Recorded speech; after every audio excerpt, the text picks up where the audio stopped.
Salut, c'est Antoine de Turnshop. Aujourd'hui, je vais vous montrer comment on change des plaquettes de Dualtron 2. Ce tuto sera compatible avec un changement de plaquette sur une Speedway 5, une Dualtron Forever, une Dualtron Spider et toutes les mini motors en règle générale qui ont des freins mécaniques. J'ai également fait un tuto de comment on remplace un disque sur une Dualtron 2. On vous met le lien du tuto pour changer le disque. Attendez jusqu'à la fin de ce tuto, même si vous êtes des surdoués les gars, parce que je vous mets un code promo pour acheter des plaquettes. Quand vous achetez vos plaquettes de frein, faites bien gaffe, vous démontez les plaquettes et ensuite vous regardez les photos de notre site internet et vous regardez si c'est les mêmes. Vous pouvez regarder aussi dans la description les compatibilités pour pas vous tromper dans l'achat de plaquettes.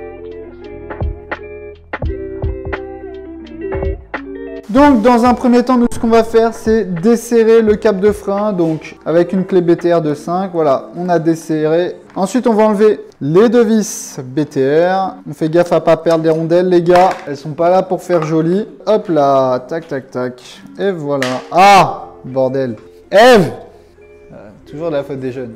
Ce qu'on va venir faire maintenant, c'est que moi je le sors pour le travailler plus facilement, vous n'êtes pas obligé de le sortir, et on va se retrouver à l'établi.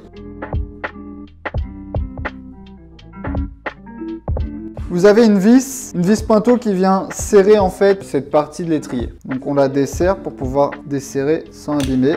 Et ensuite, vous venez desserrer votre vis. Donc voilà, on desserre complètement pour avoir accès facilement aux plaquettes. Il va falloir maintenant enlever les plaquettes. Donc pour cela, moi je vais prendre une pince, hein, ça va être plus simple. On les fait bouger et on essaye de les sortir de l'étrier. Voilà.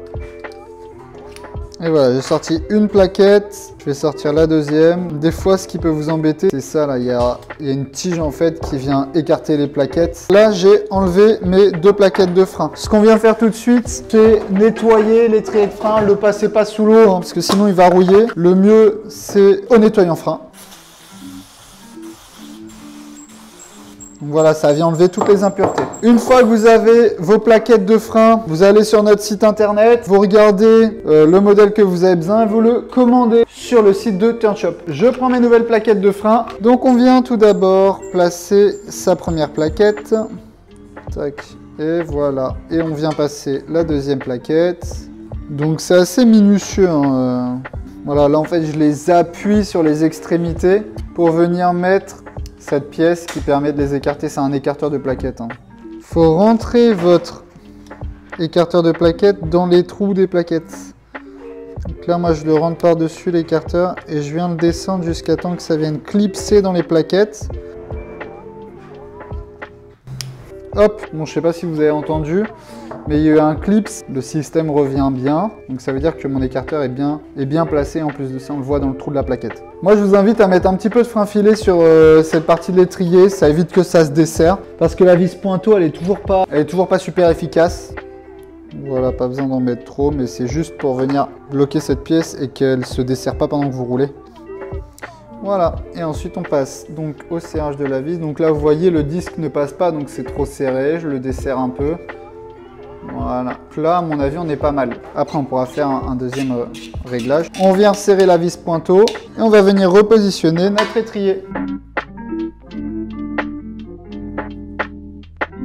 Donc là, vous le placez, vous regardez si le disque passe. Donc là, vous voyez, c'est plutôt pas mal, hein. Si je fais un bon réglage, ça fera un petit peu de bruit au début, mais il vaut mieux que ça fasse un petit peu de bruit, que ça ne freine pas beaucoup. On vient remettre la vis avec les rondelles. Donc on a deux rondelles à ce niveau-là et une rondelle avant la vis. On ne serre pas, hein, dans un premier temps. On vient fixer la dernière vis. Donc pour l'instant on ne serre pas, il faut qu'il y ait du jeu, qu'on n'a pas encore fait le réglage frein. Et là on va venir repositionner son câble de frein, donc on le refait passer dans le système. Et voilà, on vient serrer son câble de frein.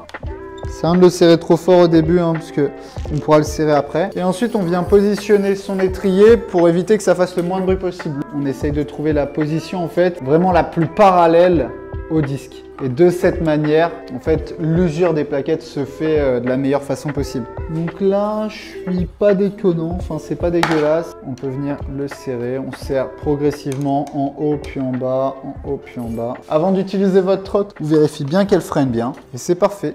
J'espère que ce tuto aura pu vous aider. Si vous avez des questions, mettez-les en commentaire. N'hésitez pas à liker, partager. Ça nous donne de la force et ça nous incite à faire encore plus de tutos. Pour le code promo des plaquettes de frein, retrouvez-le en description. Let's go!